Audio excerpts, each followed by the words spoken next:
Halo, assalamualaikum teman-teman. Kali ini kita di Jogja Anggur 3 lagi ya teman-teman.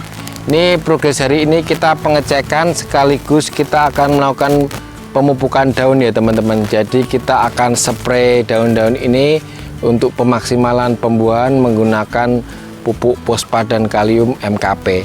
Jadi ini bertujuan yang pertama agar tentu saja pengiritan pupuk ya. Jadi kita kemarin sudah melakukan 3 kali pemupukan yang kita tabur, terus itu adalah pemupukan terakhir ya, dan ini kita akan melakukan pemupukan menggunakan spray daun. Jadi tujuannya agar stomata daun ini bisa makan, jadi dari atas dan bawah, jadi untuk pemaksimalan dari proses pembuahan dan pupuk pembuahan ini.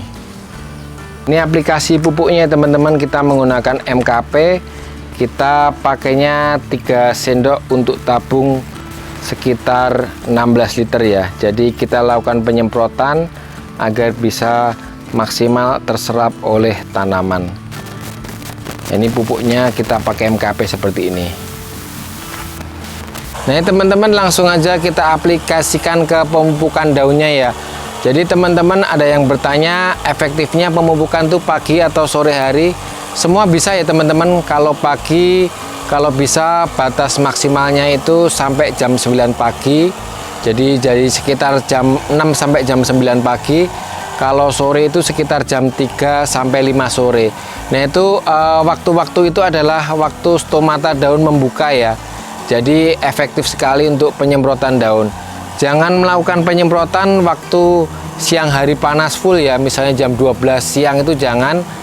Karena stomata itu malah kaget juga dan terlalu panas dan cepat menguap untuk pupuknya. Jadi efektifnya itu bagusnya pagi atau sore hari. Ini semua daun-daunnya kita semprot, dan jangan lupa kalau misalnya di daun-daun ada hamanya, sekalian bisa dimasukkan pestisida agar hama-hamanya mati. Tapi kalau udah nggak ada hamanya, bisa dilakukan pupuk daun aja. Ini semua tanaman kita semprot ya teman-teman ya. Jadi kemarin terakhir kita pemupukannya 3 kali itu tabur, dan itu sudah cukup ya, karena kita juga udah masukkan pupuk organik juga. Terus untuk pemaksimalannya kita semprot aja melalui daun ini, karena di sini kalau kita mau tabur juga karena tanahnya itu masih basah ya. Jadi nanti malah pupuknya nggak terserap maksimal, jadi kita bergantian menggunakan pupuk yang dilakukan semprot. Jadi ketika semprot ini malah daun langsung bisa responsif menerima pupuknya itu dan bisa langsung termakan oleh tanaman. Jadi kita fleksibel aja teman-teman. Jadi pupuknya itu fleksibel aja, menyesuaikan dari kondisi tanaman, bisa kita tabur atau bisa kita semprot. Teman-teman bisa dilihat ya, banyak daun-daun kering di bawah itu. Nanti kita akan bersihkan sekalian pas pruning ya. Jadi daun-daun kering itu kita akan komposter dan kita masukkan lagi ke dalam media tanam ini, sekitar area media tanam ini. Terus nanti rencana kita pruningnya sekitar 5 hari dari sekarang. 5 hari atau 6 hari dari sekarang kita akan pruning total di kebun ini. Jadi untuk pembuahannya kita rencananya 5 atau 6 hari, dan nanti rencana untuk panen itu di bulan Agustus ya teman-teman ya. Bulan Agustus kita panen lagi untuk wisata petik di kebun ini. Jadi di sini kita tidak dilakukan pondasi pruning ya. Jadi kita panennya besok terus menerus. Jadi teman-teman bisa lihat ya, ini tersiernya kayak gini. Jadi ini tersiernya masih bagus-bagus. Tersiernya bagus-bagus kayak gini, jadi tidak perlu dilakukan pondasi pruning.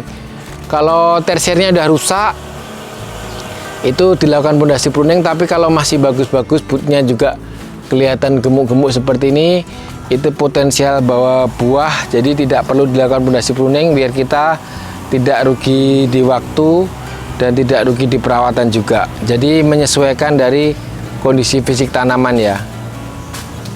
Ini semua lorong-lorong kita semprot ya teman-teman ya. Ini tim kita ada 2 yang nyemprot biar cepat. Nah nanti pruningnya kayak gini teman-teman ya.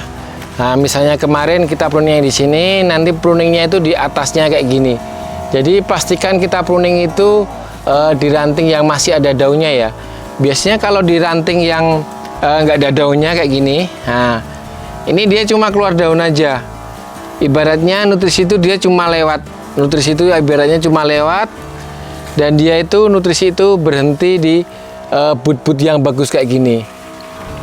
Jadi kenapa kalau saya pruning itu selalu memilih but-but yang bagus, karena itu tempat pemberhentian nutrisi ya teman-teman ya. Nah kayak gini ya. Nah but yang bagus itu rantingnya itu yang bulat, terus butnya bulat kayak gini. Nah ini kita pangkasnya bisa di sini, dia pecah tunas, dia berbunga kayak gitu. Jadi jangan di ranting yang rusak ya. Kalau di ranting yang rusak itu biasanya tidak keluar bunga. Jadi memang prosesnya seperti itu teman-teman.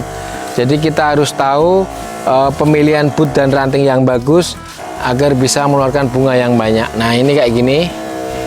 Nah ranting-ranting yang bulat kayak gini kan ini nggak perlu pondasi pruning aja, ketika kita pangkas ya bawa bunga ini. Seperti itu teman-teman. Jadi untuk pemaksimalannya kita pupuk semprot seperti ini. Jadi pemupukannya ngirit teman-teman. Ini satu tabung itu cuma sekitar 3 sendok. Jadi nominalnya cuma berapa ya? Nggak sampai satu semprotan ini, nggak sampai nominal 4.000 mungkin. Jadi cukup ngirit sekali. 3.000-an mungkin satu kali penyemprotan satu tabung ini. Nah pupuk semprot ini juga efektif sekali, nggak hanya cuma buat anggur ya teman-teman ya, buat semua tanaman yang membutuhkan fase vegetatif dan generatif itu bisa kita aplikasikan semua. Jadi misalnya cabai atau sayur-sayuran pun bisa ya. Jadi semua daun-daunnya kita semprot kayak gini biar dia makan kenyang ibaratnya, terus nanti sekitar 5 atau 6 hari lagi kita pangkas untuk membuahan. Jadi pemaksimalan pupuk itu nggak harus dengan biaya mahal teman-teman, dengan biaya yang murah pun asal kita tahu aplikasinya dan tahu caranya itu bisa kita lakukan untuk semua tanaman biar irit tapi hasilnya tetap maksimal. Ibaratnya yang di tanah itu kompos-komposnya juga ngirit sekali ya, karena kompos-kompos daun dan pupuk kotoran hewan, tapi tumbuhan jadi tetap sehat dan tetap bisa berbuah maksimal. Oke dulu teman-teman, kita lanjutkan aktivitas dulu, nanti kita buat konten edukatif lainnya. Tetap semangat berkebun anggur, salam sehat selalu, salam Jogja Anggur.